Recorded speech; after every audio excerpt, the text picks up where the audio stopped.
Good morning. My name is Nicole Daly, and I'm Assistant to the City Manager for the City of Lake Elsinore.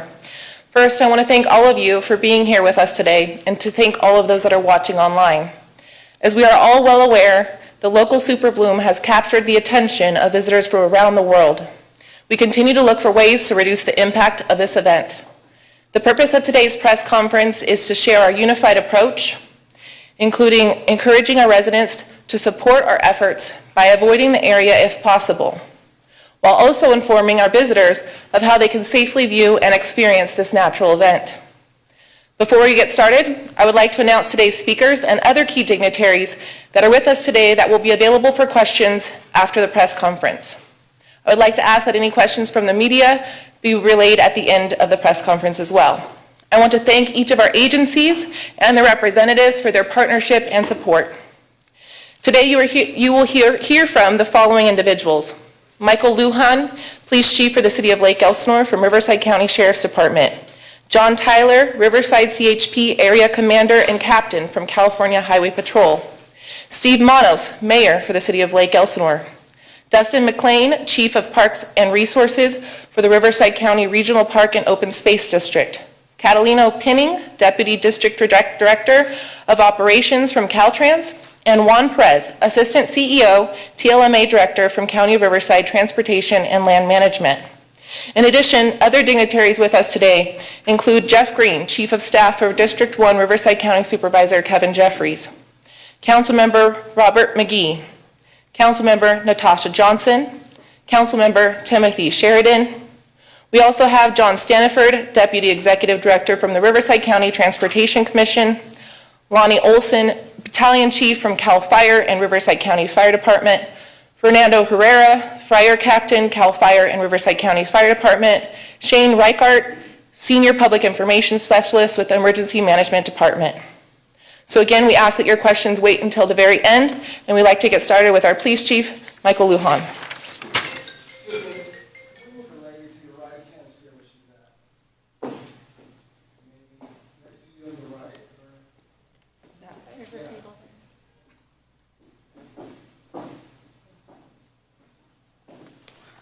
Thank you, Nicole. Good morning. I'm Michael Luhan, Police Chief for the City of Lake Elsinore. We are grateful to have you supporting and spreading the awareness about this critical public safety event. This week, Jason Daly with the Smithsonian wrote, "Cities face all kinds of natural disasters: floods, droughts, windstorms, and earthquakes. But the City of Lake Elsinore in Southern California is experiencing something less expected: a dangerous outbreak of flowers." This statement captures the complexity of what our city, law enforcement and residents, Riverside County, visitors and commuters have faced since the start of the super bloom. This has been a crisis never experienced before, unlike anything we have faced in Lake Elsinore. As the crowds have increased, so have the needs for public safety risks associated with the super bloom.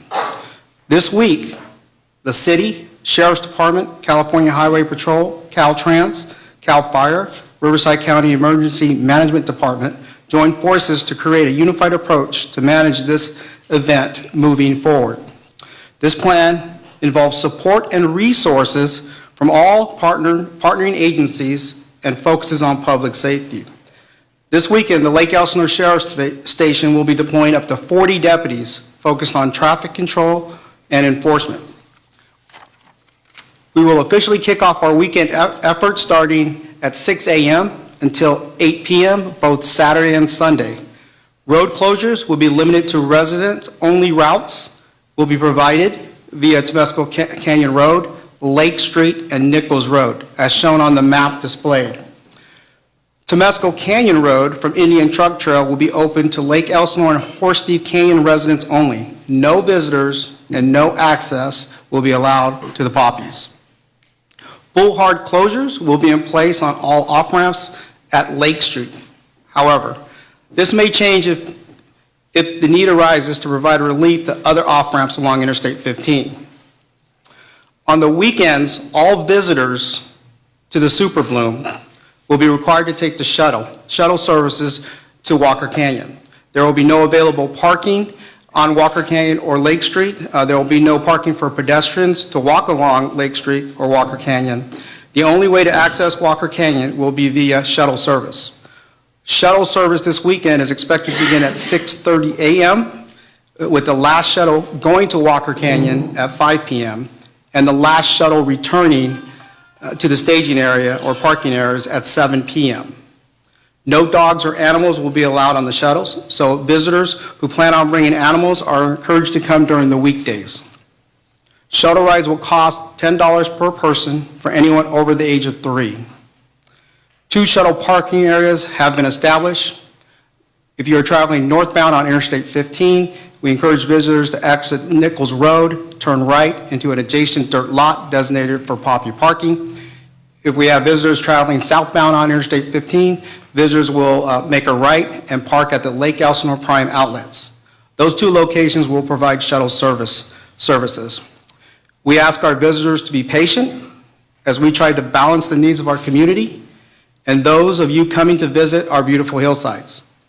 Today, each of our partnering agencies will share their plan of action and how they will be supporting our efforts.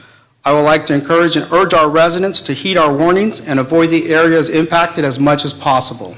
Please use alternative routes. If we find we cannot adequately enforce and protect those coming to or living in our community, we will adjust our plans as necessary. This could include road closures throughout the day or any other enforcement action required to ensure public safety. During the weekdays, Walker Canyon Road will be open and the White Rock parking lot will be open, weather permitting, for visitors. In addition, we will be allocating law enforcement resources for traffic management and public safety during the weekdays.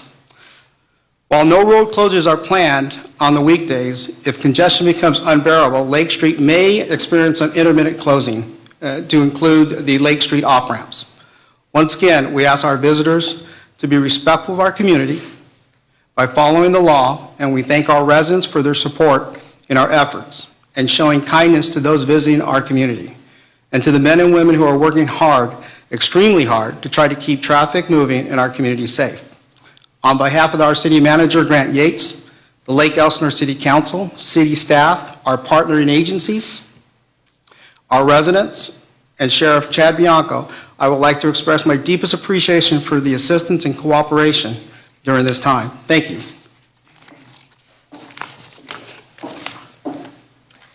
Next, we'll welcome John Tyler, Riverside CHP Area Commander and Captain for California Highway Patrol.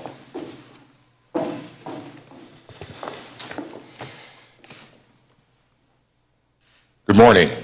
My name is John Tyler. I'm the commander of the Riverside CHP office. I'm going to discuss how CHP is dealing with the increased traffic as a result of this poppy flower super bloom. The mission of the California Highway Patrol is to provide the highest level of safety, service, and security. We are working closely with all of our partners to include Caltrans, Riverside County Sheriff's Department, the Riverside County Department of Transportation, and the City of Lake Elsinore, and many other stakeholders. Traffic is our #1 priority, and we are asking for the public's patience when traveling on Interstate 15 through the area of Temescal Valley and the City of Lake Elsinore. So please allow for extra time when you're heading to your destination. This event has brought about a significant amount of vehicular traffic, as everyone's seen, and it impacts motorists that are trying to reach the poppy flowers, motorists who normally travel through this area, and also the local residents. Additional CHP units will be deployed this weekend to provide traffic control, and it's our goal to keep traffic moving safely and efficiently. I would like to remind the public that it is illegal to stop and park on the freeway to look at these flowers. It's illegal to stop and park and get out of your car and start walking around. It's very dangerous. So please go to the designated areas where you're allowed to park, and then from there take the appropriate shuttles. As stated earlier, Lake Street off-ramp, on-ramps will be closed. We will have CHP officers doing traffic control at those locations. The CHP Inland Division Communication Center has seen an increase in 911 calls from folks that are traveling through the area when they're experiencing heavy traffic. So we'd like to remind the public to use 911 when you actually have an emergency. So if you're just in heavy traffic, it's just going to take you a little longer than normal. but we would ask that you just reuse the 911 when you actually have an emergency or you see an emergency. Again, the CHP is committed to traffic safety and the well-being of the motoring public, and we'll continue working closely with all of our partners and allied agencies. Thank you. Next, I'd like to welcome our mayor, Steve Munoz. Good morning. My name's Steve Munoz, Mayor for the City of Lake Elsinore. I want to thank all of you for coming out to our beautiful city here in Lake Elsinore.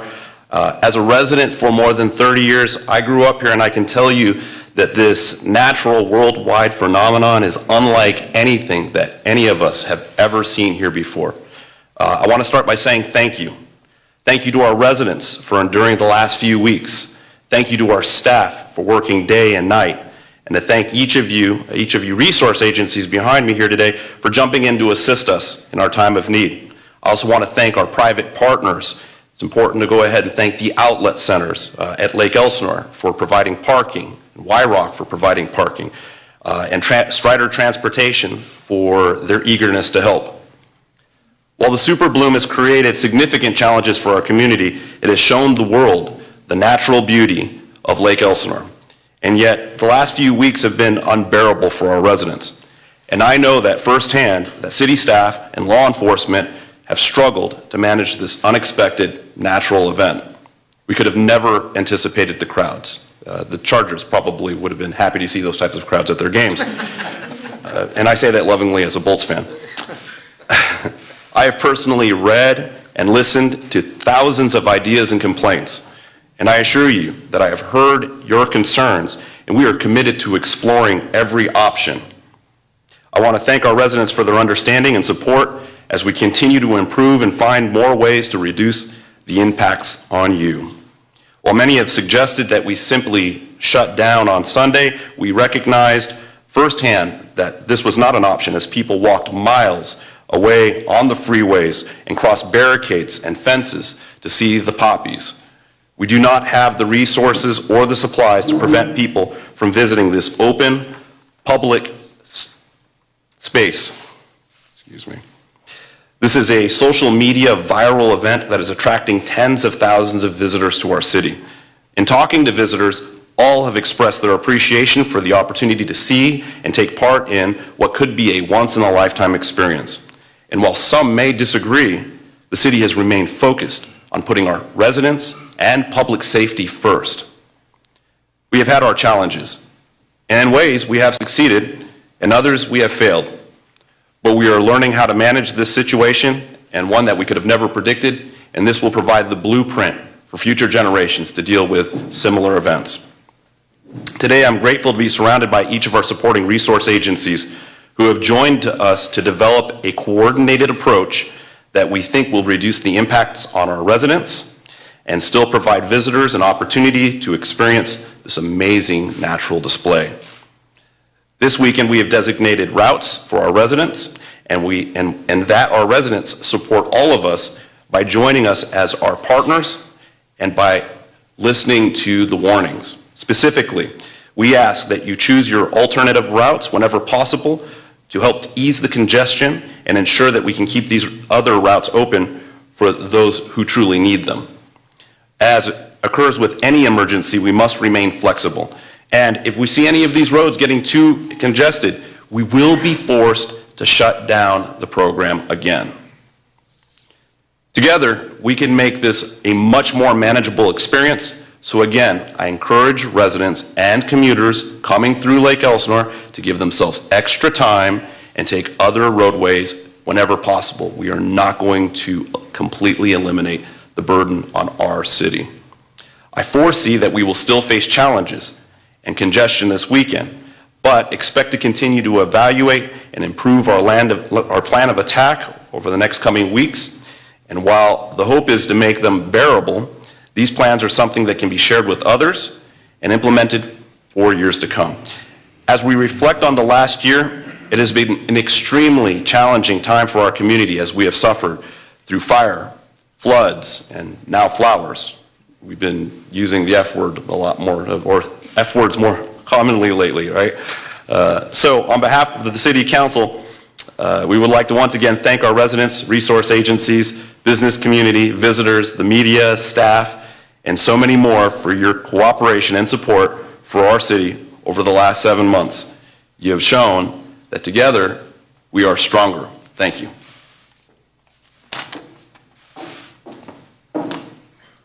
Now, Dustin McLean, Chief of Parks and Resources from the County Riverside Parks Department.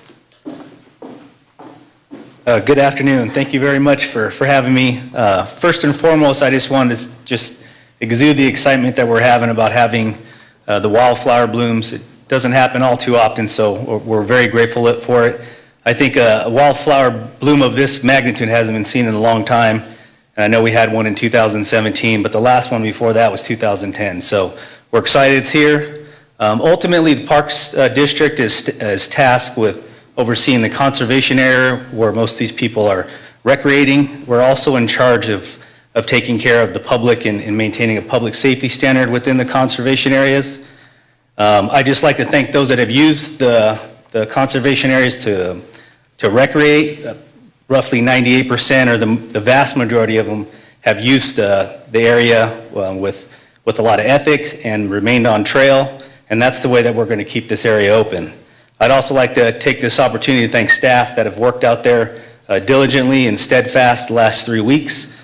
They've sacrificed a lot of personal time and family time to get ahead and maintain the conservation objectives, and then to also maintain a level of public safety that is required when you get 10 to 15,000 people out there on the weekend. So just some words of advice. We just wanted to remind the visitors to stay on the trails, to bring water, to wear sturdy shoes. The use of drones is not permitted, as much as we understand that picture's great. Having 20 drones above 10,000 people is probably not the best thing for safety. And also know your own physical limitations. We're getting a lot of people that are succumbing to the elements and needing help from exposures. Our rangers, maintenance workers, and specialists are treating everything from bee bites to broken ankles to even rattlesnake bites in some cases. And just be prepared and be ready to make the venture back. So 2 miles in is 2 miles out. And 2 miles downhill in sandals is not fun, and we've experienced that over and over. So we appreciate your interest in our conservation areas. We appreciate your interest in Lake Elsinore's wildflowers. There are other areas in the county that have wildflowers with less traffic and more parking. You could find out more of that information on our website, rivcoparks.org, and we appreciate it. Be prepared out there, remain diligent, and happy trails. Thank you. Now, Catalino Pinning, Deputy District Director of Operations for Caltrans. Good morning, everyone. My name is Catalino Pinning. I'm the Deputy District Director for Traffic Operations for Caltrans. Caltrans is here today to support and partner with all agencies to keep traveling public safe during the Super Bloom episode over the next few weeks. As you know, there have been some very significant traffic delays due to motorists parking on the ramps at Lake Street and sometimes even on I-15 to view the Super Bloom.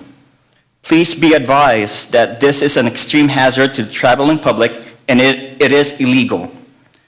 Caltrans' #1 priority is the safety of the traveling public and the safety of the agency staff that are working on the roadways during the traffic impacts. There is joint plan between Caltrans, CHP, County of Riverside, Riverside County Sheriffs, City of Lake Elsinore to keep traffic moving on I-15 and also on the local street as best as we can to keep motorists informed if they plan to use the 15 through Lake Elsinore. Caltrans will provide overhead changeable message signage on State Route 91 and I-15 to advise motorists of the event traffic conditions. We are also working with CHP to close the Lake Street off-ramp in both directions of I-15 on Saturday and Sunday from 6 a.m. to 8 p.m. and when necessary. Intermittently during the week, Monday through Friday, 10 a.m. to 6 p.m. until the Super Bloom subsides and is no longer causing traffic impacts. Given the situation is dynamic, these hours can change, so just be advised. Motorists who can avoid using I-15 between Corona and Lake Elsinore should do so to avoid significant traffic delays. Use alternate routes such as I-215 or perhaps State Route 74 from Orange County to avoid using this section on I-15 in Riverside County. We understand that this phenomena has not happened in a very long time and that folks want to be able to enjoy the scenery. Caltrans is asking that you check traffic conditions before you go to the Super Bloom, and for those who are not attending, please avoid the area if possible. You can check traffic condition on Caltrans Quick Map and download the app on your phone.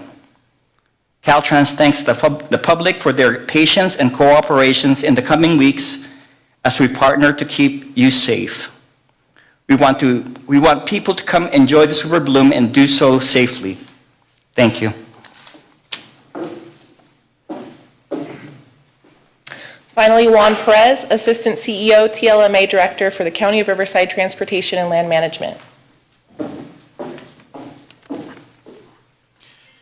Thank you, Nicole. Good morning, everyone. My name is Juan Perez. I'm an Assistant CEO, and I represent the county's Transportation and Land Management Agency.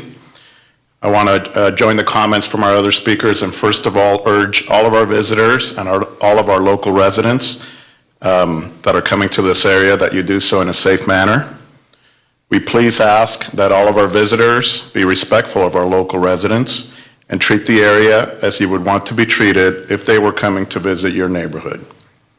Be aware that we are expecting very large crowds, so you may be in for several hours of delays on both our freeways and surface roads coming into the area. Please be patient. We ask that you follow all of the traffic signage on the freeways and surface roads. As the other speakers have mentioned, there will be traffic control officers providing directions at key locations, and we ask for your cooperation, please, in adhering to that direction. We are urging visitors to use the Nichols Road interchange on I-15 as the most direct path to access the shuttle bus staging areas. Should any visitors or Lake Elsinore residents traveling south on I-15 exit at the Indian Truck Trail interchange, you will be directed to turn left at the off-ramp and then turn right onto Temescal Canyon Road to proceed south. Please be mindful that Temescal Canyon Road is only 2 lanes, and therefore we are expecting significant congestion on that road. Be aware that we have many local residents living in areas being impacted by large crowds. As such, we will be limiting access to several roads in the Temescal Valley area to local residents only. These include De Palma, beyond the last Vaughn's Shopping Center driveway by Indian Truck Trail. Visitors will still be able to access the parking lot for the Vaughn's Shopping Center and the stores within that center. We will also be limiting Horsethief Canyon Road, Hostetler Road, and Campbell Ranch Road to local residents only. We will have public safety officers at all of those locations staffing barricades, and we'll be checking for resident IDs or visitors going to those residences before letting traffic through. Please be especially careful and watch for pedestrians that may be near or crossing the road. We are blessed to be enjoying this natural wonder. We want this to be a good experience for all, so please respect the environment around you. We need your help to make this a safe experience for everyone. Please follow and respect all signs and directions from traffic officers. Be watchful, patient, and extra careful in your driving. Thank you, and thank you to all of our partners at the City of Lake Elsinore and other agencies, and I will turn it back to Nicole. Thank you very much. Before we transition to your questions, I would just like to reiterate that as you have seen, the city and each of these agencies behind me is committed to doing what we can to address challenges related to this event, while also accommodating those seeking to come and experience the Super Bloom. We ask for everyone's patience and understanding. We have established plans for what we think will work, but I want to emphasize to the community and our visitors that based on the situation each day, we will remain flexible and additional road closures or steps will be taken to ensure the overall safety of our community as well as for those visitors. Following today's press conference, a full recording of today's event as well as the related exhibits and information will be posted online at www.lakeelsinore.org/superbloom. In addition, we will be distributing a digital file to all media contacts via email with an audio and video recording of today's event, as well as some B-roll footage of the Superbloom, drone footage of the Superbloom, and related materials. Each of you are welcome to contact me directly for any additional information. I would now like to ask all of you for your questions, and we will address them one at a time. Ma'am?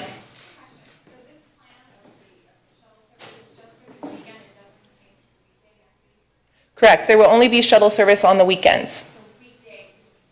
Weekday, you can still drive and park off of Lake Street in the Y-Rock parking lot or on Walker Canyon Road. But again, as mentioned, as we have seen on Monday and Tuesday of this week, if they become highly congested, based on the advice of the CHP as well as Caltrans, we may be required to shut those down. Second question, sorry. What are the two locations for the shuttle service? One is the east side of the freeway at Nichols Road. There's a dirt lot. Also on the other side is the outlets at Lake Elsinore. Yes, sir? Just last weekend, tell me about, do you have numbers on what kinds of things happen to people, injuries, that kind of stuff? Is there anyone that would like to? I can. Go ahead. There was a total of 8 incidents that occurred. How many? 8 incidents that occurred. Sorry, Lonnie Olson, Battalion Chief for Lake Elsinore. Okay. 8 incidents that occurred, and it was everything from environmental rolled ankles, snake bites, to some people getting outside of their health conditions and fainting, those kind of issues. You had snake bites? Yes. How many? 1. Okay. Was that a rattlesnake, and was the person, how did the person? I'm not sure we identified the snake. The city said it was a rattlesnake, and Instagram post. Initial report, yes. And I mean, on that note, also the 911 calls, how many of those came in from people complaining about traffic? I don't have an exact number, but I was contacted by the commander of that comm center who said they experienced a significant increase of people just stuck in traffic. So they're dialing 911 saying, hey, I'm in traffic. Yes. Yes, sir. Can you say, again, please, which roads will be open to residents only? And on one of these handouts, it has, says southbound residents should exit at Indian Truck Trail. What about northbound? So yes, the southbound resident route for Lake Elsinore residents will be Indian Truck Trail, but as mentioned, that will only be open to residents. No visitors will be allowed down there. Northbound will be Nichols Road if they're trying to get to the 15 freeway heading northbound. Now, anyone coming into the community from southbound, we'd encourage them to get off before Nichols Road, preferably Main Street, Railroad Canyon Road, or even towards Wildemar. In any instance it's possible, we'd like to encourage people heading southbound out of the area to use Grand Avenue, for example. Okay, and which roads are open only to, will be open only to residents only? Can you repeat those for yours?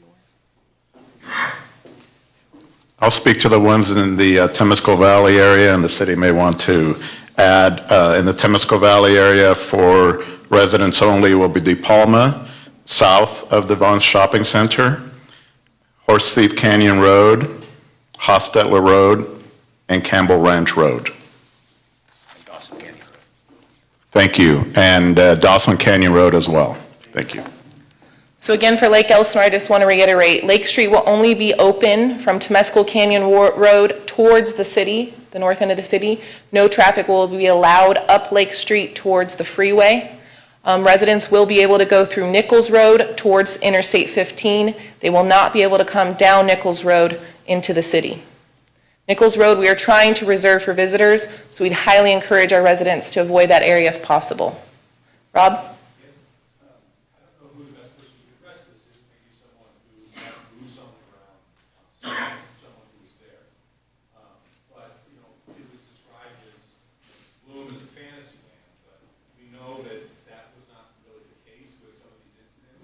But if someone could help just characterize some of the issues that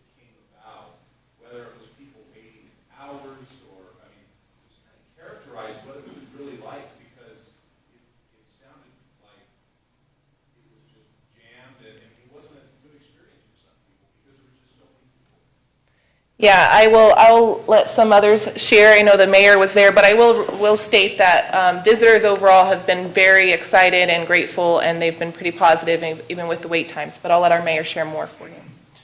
Sunday started off much like Saturday, where everything seemed to be moving in the right direction. And as the day ground on and more visitors came to the area, the freeway gridlocked and began going and causing successive problems throughout the area. We had shuttle buses running from the outlet center, which we're repeating that and adding to that and augmenting that. We had to bring in additional shuttles in the interim while we realized that the throngs of crowds were untenable with the amount that we had reserved. And we, again, thanks to Strider Transportation for going ahead and accommodating us on the fly for that. As the day wore on, it began to get warmer. And the lines for the shuttles began to get longer. The wait times began to grow. And folks, in some instances, began to give up on the shuttles at all and began making a 3 to 3.5 mile walk down to the poppy fields. The folks that were a little older or maybe had a little, some conditions there, they had, I was noticing there was folks fainting, potential heat exhaustion. We had EMT, several ambulances come through the public safety access roads. The crowds were getting thicker. There seemed to be some challenges with respect to some of the facilities that were in the area. And the gridlock nature of the traffic was creating frustration for a number of the people that were coming through the area. We had an incident the day before where there was a city employee who had actually been hit by a frustrated driver who went around a barricade and kind of clipped him on a hit-and-run basis. And we didn't want to repeat that. The safety of our staff and the law enforcement professionals were paramount in this particular instance, and you had a lot of people who were walking down these roads that were dedicated for these very large vans. So there were a number of issues that had arisen that had finally culminated where it was just a really good idea to go ahead and just shut the thing down for public safety reasons. And you think these changes will help mitigate some? Absolutely, because what we're doing is we're taking the cars off of the main focal point and we are bringing shuttle buses. And those shuttle buses can go ahead and hold up to 150 people. That's 75 to 125 cars that are off the road. We're providing quick access on both sides of the freeway for folks to go ahead and come out and get parked, get on shuttle buses, get out to the poppy fields, enjoy their experience, and then get back, go home. We will be flushing certain roads and streets as conditions exist that's necessary, and the primary goal is going to be reducing the number of friction points as well as the conflicts between residents and tourists. That's the goal. Mayor? Sure, go ahead. The city slogan is "Dream Extreme." Have you ever dreamed anything this extreme? Yes. As a matter of fact, our dreams are much bigger than this. We are a city that's pivoting towards tourism, and this is actually a great test for this city to see how it handles stresses caused by a high number of visitors. We have several developments happening throughout the city.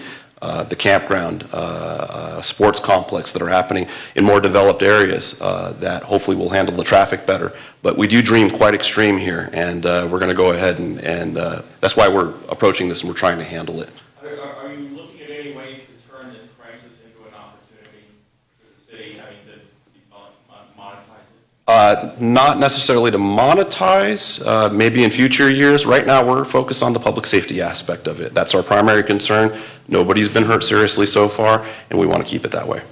And beyond that note, Mayor, 2 years ago, we had a pretty sizable super bloom down here, and coming off the conditions, drought into an incredibly wet season here. There are some people who say that this kind of should have been expected, that there were going to be a lot of flowers, that there were going to be big crowds. What's different about this year versus 2 years ago? 2 years ago, the flower bloom wasn't nearly as large. We didn't call it a super bloom because it wasn't super. The crowds have been significantly higher The weekday crowds that we're getting maybe last week were roughly about the same as what we saw over the weekends in 2017. So there was no traffic planning, there was no additional parking, there was no additional flagged people, or we didn't need that. There was some minor slowing on the freeway as people were largely looking at the hill as they were driving by, but we weren't picked up internationally. We didn't go viral on social media accounts. We didn't have visitors coming from across the world, and that has changed the challenge significantly and thus required us to ask for assistance. Do you expect maybe a little bit of relief now that Antelope Valley's starting to get going and some other spots as well? The real challenge is we don't know what to expect. So there's no pre-sale tickets on this thing. People are just coming out, right? So that's what we're trying to go ahead and get our arms around. And again, public safety being the main issue here, we want to make sure that we're prepared for anything. Yes?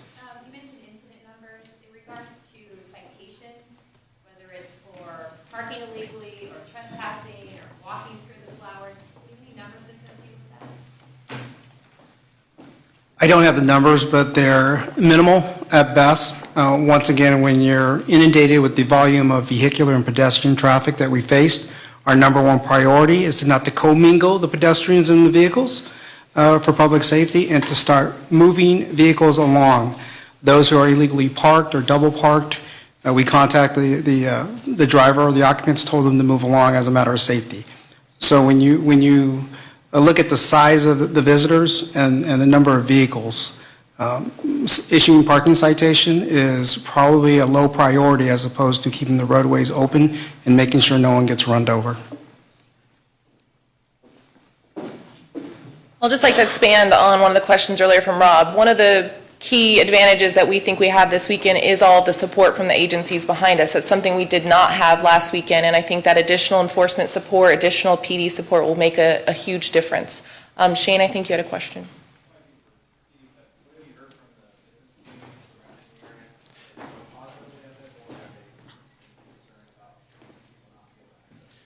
The business community has been fairly unanimous in expressing their appreciation for the visitors that are coming out. Some have expressed kind of a sense of being overwhelmed themselves, restaurants specifically. I know one restaurant that I visited just during this week had to shut down for an hour to catch up with orders. They were running short of ingredients over the weekend. I know that there were some stores that reported having a lack of merchandise to go ahead and continue to sell, especially in the outlet center. So it has been very robust in terms of economic activity in the area. Flower question. Ahead. What's the life cycle of these flowers? How long are we going to see them out there? And they're the state flower. Does they have any special protection? Yes, I can't speak to the protection aspect of it because most of those protections are on state parks or national parks. So they are state flower. Obviously, we always strive for willing compliance. The life history cycle on these species are essentially they come out when conditions are right. So that's a combination of 8 inches or greater of water with the correct amount of soil temperature. They come out, they're pollinated, they produce seeds, and they replenish the seed bank within the soil. And so that's essentially it. And it could be anywhere from 2 years, as we've seen, to the past, 7 years. And before that was probably another 10 years before it received the right amount of water with the correct soil temperatures for it to germinate. So these things are Mother Nature at its best, and we have very little control on the parameters of what makes these wildflowers grow. Will they die when it gets really hot? Like, are they going to just go away in a couple weeks? Yeah, so we're starting to see a downward trend here in the Elsinore Valley. They're starting to wither away, just like most of your perennials or annuals in your garden. The temperatures increase, the lack of moisture. They essentially just wither up and drop seed and wait for the next rainy cycle. So if it gets hot, I mean, they could be gone within weeks, or what's? It's a temperature dependent thing, so it's kind of hard to quantify it. But yeah, so it's on the downward trend. We would, talking to my biologists and botanists, they're thinking 2 to 3 weeks, and most of the blooms will have senesced enough to where it won't be as magnificent as it is now.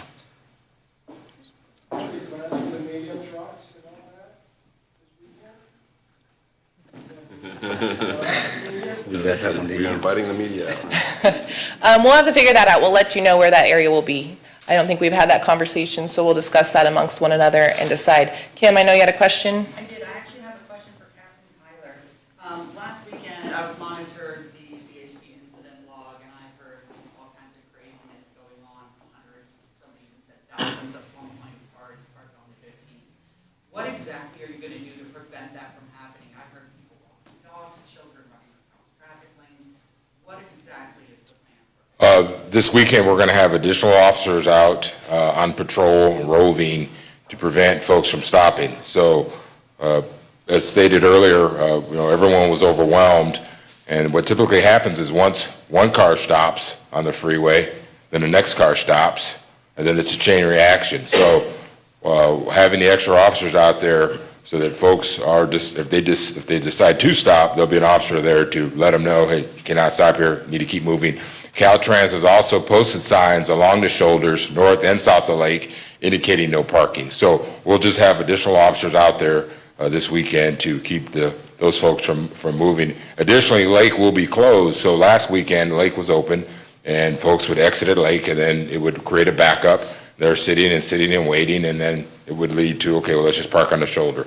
So what will be different this weekend is the additional personnel and officers out there. And we'll have signage up, like a lit sign, something to indicate that further back? So Yes. people don't know. So people know. There will be additional, several changeable message board signs north and south of this area, so people will have plenty of warning and where to go, where to exit, and what's closed. Thank you. In the back there? I think, sir, did you have a question? Any of you back there? No? Kim again? Trying to do it. It's actually, I don't know if you are the best person to address this or if Mayor Munoz is. Busing is not free. We're charging $10 a person to ride these buses, but is that going to have a negative impact on city finances? Do we see any predictions for that? At this point, I probably can speak on behalf of all these agencies. This isn't something that was prepared for. This is an event that we've budgeted for. There's a lot of expenses associated with it. So at this point, we expect to have a loss at the City of Lake Elsinore. The shuttle costs will really basically cover the shuttle. It's expensive to run those all day as well. So, yeah, at this time, we do not expect to have a way to. I'm going to add something to that. So the goal that we have with respect to the cost recovery is we increase the cost for the shuttles, and that should cover the shuttles as well as some of the portable restrooms. It does not cover the increased costs for staff or for law enforcement. In talking to our finance department, which I don't think Nicole's had the opportunity to do so, the increased economic activity may end up actually flushing that out so we can break even. So it may end up being a break-even item, maybe even a little something, but that's the goal. That's the reason why we're changing the fares for the buses. We see the demand there. We know that there's a value to that, and we believe we can go ahead and do an actual cost recovery, whereas last weekend that didn't happen. Okay. What large public events have you drawn on their experiences to make the changes for this weekend? Anyone want to share? We didn't draw on any public event. We looked at the roads and how they are designed, and we had to plan in accordance. Last weekend, we didn't shut down the off-ramps, which caused traffic backup on the 15. Last weekend, we didn't shut down Walker Canyon. It was co-mingled with vehicular and pedestrian traffic, so that created an issue. So you have everybody, 250 vehicles trying to park down Walker Canyon, then you had people entering Walker Canyon who were waiting for someone to leave. So that created additional backup from the traffic. So when we look at it, the challenges we have is there's only 2 avenues of ingress and egress into the area, Walker Canyon, and that's going to be the I-15 and that's going to be Lake Street. So we want to minimize that traffic so we can prevent people from stopping on the freeway and backing up and keep motorists and visitors moving through the north end of the city. Yes, Kim? One more. The Lake Elsinore Story event, is that this coming weekend or is that last weekend? That's This weekend. So are any plans to make accommodations for that? The storm, Because isn't that gonna affect party in the traffic? park. Oh, are you talking about Party in the Park for Storm Baseball? No, we wouldn't expect it to create that much of a crowd, that event. So we haven't really expressed any concerns in that regard. But again, I just want to encourage our residents that if you live here, you know a lot of the side roads. Take any and every side road you can around the city. Obviously, the main arteries are going to be more congested. We have to remember that visitors are coming here, they may be relying on Google or Waze, other apps that allow them to traverse here, but they're not familiar with the city like you are. And so if you can, try to choose alternatives, try to use Grand Avenue as much as possible if you're heading north, or southbound, I'm sorry, and try and stay away from Central Avenue, Lake Street, Nichols Road. How many passengers can these shuttles accommodate? I heard 100. I think actually the largest we had last weekend was 56. We're continuing to work on what shuttles we'll have this weekend. Spring break has started. There's quite a few events occurring all around, and that's partially driven some of our crowds here. So we're still confirming what different size shuttles and buses we'll have this weekend. Any other questions? You said 3 and under are free? 3 and under are free. Basically, they're able to sit on the laps, so they don't need a seat. And again, I just remind everybody about dogs or animals. Please try to not bring those along with you. It's a request of the shuttle companies. What about service animals? What would you like to say? I'm sorry, I don't know. Service animals, we can make exceptions for.